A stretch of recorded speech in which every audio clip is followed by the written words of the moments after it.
Hello friends, welcome back. I am Raju stock analysis में आपका स्वागत है। आज हम जिस स्टॉक की बात करने वाले हैं उसका नाम है तांडला प्लेटफॉर्म लिमिटेड। जैसे कि आप चार्ट में देख रहे हो कि 2022 में इस स्टॉक ने 2096 का ऑल टाइम हाई बनाया था और वहां से अभी तक ये डाउन ट्रेंड में चल रहा है। अभी ये जिस भाव पे ट्रेड कर रहा है वहां तक हम परसेंटेज वाइज गिरावट देखें तो 70% जितनी गिरावट हुई है। तो क्या इतनी बड़ी गिरावट होने के बावजूद अब इसमें हमें बाइंग करना चाहिए या नहीं? इतनी गिरावट होने के बावजूद क्या इसके फंडामेंटल में कहीं कोई खराबी आई है या नहीं? तो एक एक करके हम इन सारे सवालों के जवाब ढूंढने वाले हैं। तो सबसे पहले हम शुरुआत करते हैं फंडामेंटल से। अब फंडामेंटल में हम शेयर होल्डिंग पैटर्न देखें तो पब्लिक के पास 46% जितनी होल्डिंग हमें यहाँ नजर आ रही है। अब उसमें भी 9% जितनी होल्डिंग तो बड़े इन्वेस्टर के पास है, यानी कि पब्लिक के पास केवल 37% जितनी होल्डिंग है। डीआईएस के पास इसमें 1% जितनी होल्डिंग है। एफआईएस के पास 7% जितनी होल्डिंग है। बाकी की सारी होल्डिंग प्रमोटर के पास मौजूद है। अब इसकी बैलेंस शीट हम देखें तो इस कंपनी के ऊपर सिर्फ 64 करोड़ का कर्ज है।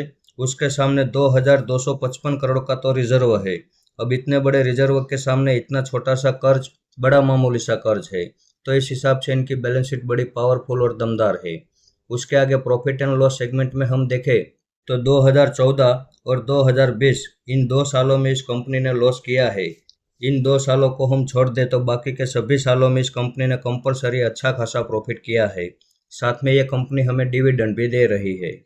अब मार्केट कैप में हम देखें तो तीसरे नंबर पे इसका नाम हमें यहाँ नज़र आ रहा है। तो जैसे आपने देखा कि इसका फंडामेंटल में कहीं कोई खराबी नहीं है और अभी ये अपने ऑल टाइम हाई से 70% की गिरावट पे हमें मिल रहा था। तो आज हमने इसमें यहाँ एक एंट्री ले ली है। आज हमने इसे यहाँ 665 के भाव पे बाय कर लिया है। इसकी स्क्रीनशॉट भी आप देख सकते हैं। इसमें हमारा दूसरा सपोर्ट 400 रुपये के भाव पे रहने वाला है और इसमें हमारा टारगेट 2000 के भाव पे रहने वाला है। अब ये कंपनी बायबैक करने वाली है। उसकी रिकॉर्ड डेट है 23 जुलाई और बायबैक का जो प्राइस है वो 875 का भाव है। लेकिन हमने बायबैक के लिए नहीं ही इसे खरीदा है और हम बायबैक में अप्लाई भी नहीं करने वाले हैं, क्योंकि जहां कंपनी का प्रमोटर खुद अपना ही शेयर जब इतने अच्छे खासे प्रीमियम पे बायबैक कर रहा हो तो वहां पे हमें उसमें लॉन्ग टर्म होल्डिंग रखना चाहिए। उसमें हमें अच्छा खासा प्रॉफिट मिलने वाला है। अब 665 पे हमने इसे बाय किया है और 875 के भाव पे कंपनी बायबैक करने वाली है, यानी 210 रुपये का प्रॉफिट होने वाला है। तो छोटे प्रॉफिट के लिए हम स्टॉक मार्केट में नहीं आए हैं और हमें बड़ा प्रॉफिट चाहिए, और बड़ा प्रॉफिट चाहिए तो 2000 के टारगेट तक हमें होल्डिंग रखना पड़ेगा। तो उसके लिए हम तैयार हैं। तो इस कंपनी के ऊपर हम भरोसा कर सकते हैं।